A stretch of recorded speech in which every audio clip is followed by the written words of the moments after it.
I think there's a lot of misconceptions about how to work with trauma. And sometimes there's like this idea of like just push them the gas, just make them talk about it, it'll get better. And then sometimes it's like, well, actually, let's just put it in a box and never talk about it. How would you suggest that we would support a partner and supporting their partner to work through their history?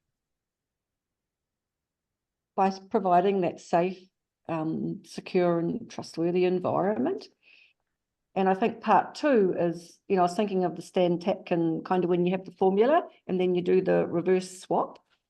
So if the partner that hasn't got the trauma can explain in their words what they feel that person might be feeling, because the person's that traumatized might not feel it. So you might start helping the traumatized one to have a vocab and some expression around it.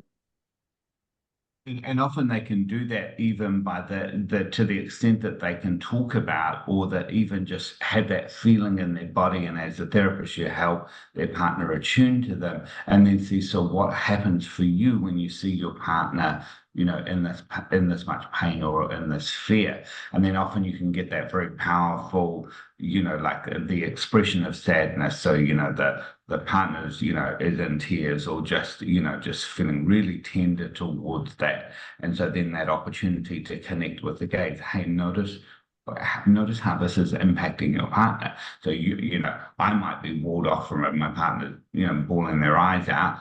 And I'm like, oh, okay. And so that young part of me that didn't receive that nurturing care or wasn't able to express those feelings is, like you're saying, so it's just being facilitated by the thing, by the experience of their partner. And sometimes it can even be that protective anger, like that sense of like, it's not okay, like I wish I could go back there and, just like get you out of there, or, and sometimes, beat the crap out of that other person, or, whatever. And some scenarios that may be the bit that they need to hear. I wanted someone to come in and be a strong protector to keep me safe. Yeah, and sometimes that's the first time they've ever had someone offer to do that.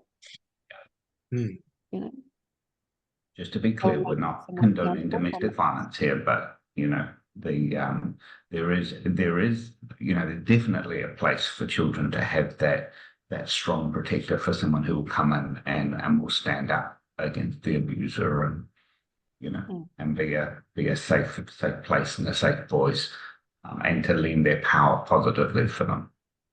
Well, Stephen, to Forrest that Gump piece, went back and bulldozed the house of the woman who was abused. I don't know if you remember, if you've seen the movie Forrest Gump, but part of it is the gal that he was in a relationship with, she was terribly abused, and the home that she was abused in, there's a scene where he's presiding over it being bulldozed.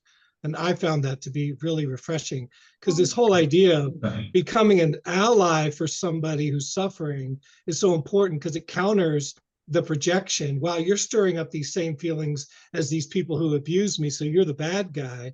And instead to promote this thing like, no, actually you have the opportunity to be a real ally for somebody.